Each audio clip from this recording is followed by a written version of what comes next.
Good evening and welcome to your live WTOC Now digital update. I'm Dawn Baker. Thanks so much for joining us. You can also watch this this newscast on Roku, Amazon Fire, Facebook, Twitter, as well as WTOC.com and the WTOC News app. We're going to bring you all the latest stories we're following throughout the evening. We'll begin with some developing news that we're following throughout the evening. The last 3 days, actually, in this third day of deliberations, the Chatham County grand jury reached their decision in the fatal officer-involved shooting death of 20-year-old Ricky Boyd. They are calling that shooting justified. Members of the U.S. Marshals Fugitive Task Force shot and killed Boyd in January as they tried to serve him a warrant. WTOC's Amanda LeBreau was the only reporter inside the courtroom this afternoon when the district attorney delivered those findings.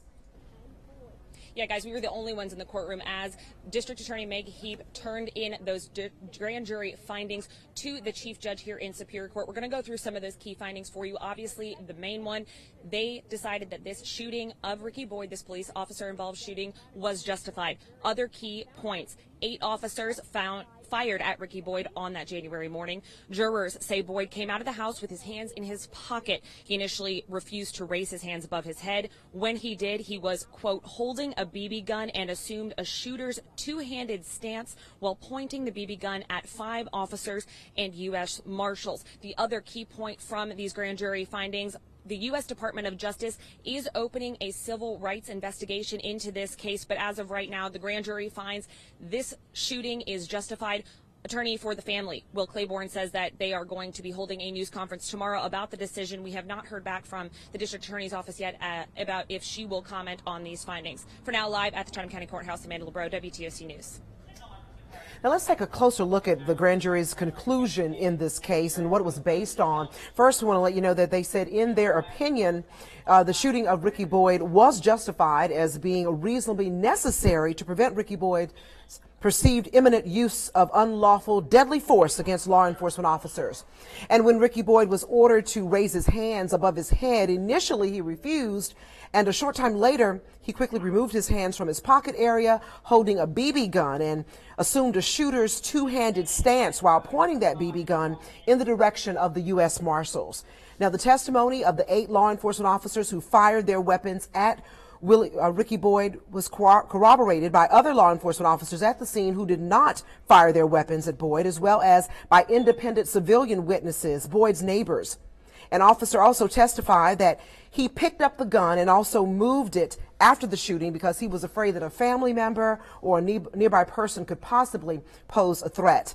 Now, if you'd like to take a closer look at those grand jury papers for yourself, they're already posted with the story on our website, WTOC.com. Just go there and look for this story. We also have team coverage tonight that's continuing for the news at 11. We'll continue to dig through those court papers and bring you even more details, and we'll have reaction from our community about this case that has certainly divided our city. We're turning to politics tonight. The race is set now for the Savannah-Chatham County Board of Education Board President. Joe Buck and Betty Morgan are headed for a July 24th runoff.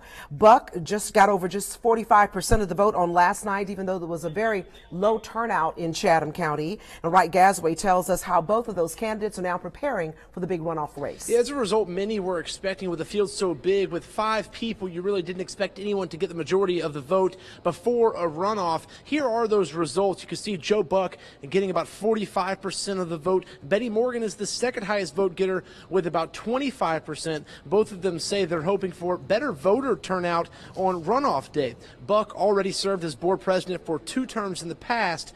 Morgan is a career educator. Both of them hope to bring back some unity to the board so they can work together to improve the student experience. Morgan hopes her roots here serve her well. Buck hopes his experience does the same. Those parents are mostly the students that I've taught. So I want them to go out and now vote again, one more time, to make this happen. The president of the board serves the whole county, and so I worked hard to try to bring them together and hear what their own hopes and dreams were for their own district, and then try to get it into a workable whole so that we got along.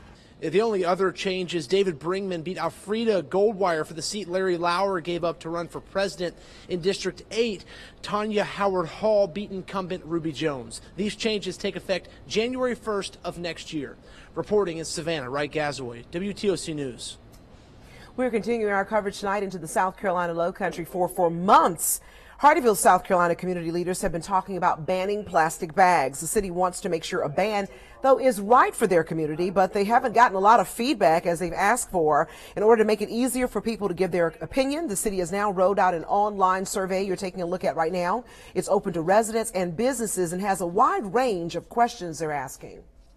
We are a coastal region, and that has a whole different environmental impact of what we're discussing here. So the decision, in my opinion, deserves to stay right here. So I am very happy that that did not advance in the state legislature. You can go to our website, WTOC.com, and look for this story on the possible bag ban in Hardeeville, South Carolina. And there you can find the survey so you can take it as well. Well, dozens of Wayne County High School graduates who thought they had lost the chance for the senior cruise, they will actually get a chance to sail after all. We told you about the story last week about an investigation into some missing money and the reservations that were not made for those students. But the community really pulled together to make that trip happen for all those deserving students. Our Bureau Chief Dow Kennedy went back down to Jessup for an amazing update. Ask folks around Jessup, and they probably don't throw the word miracle around lightly.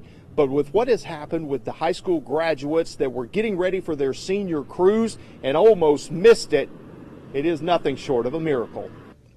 Last week we showed you dozens of parents in a panic when they learned the money they'd paid to a volunteer to organize the class cruise had only reserved spots for a handful and left $30,000 missing.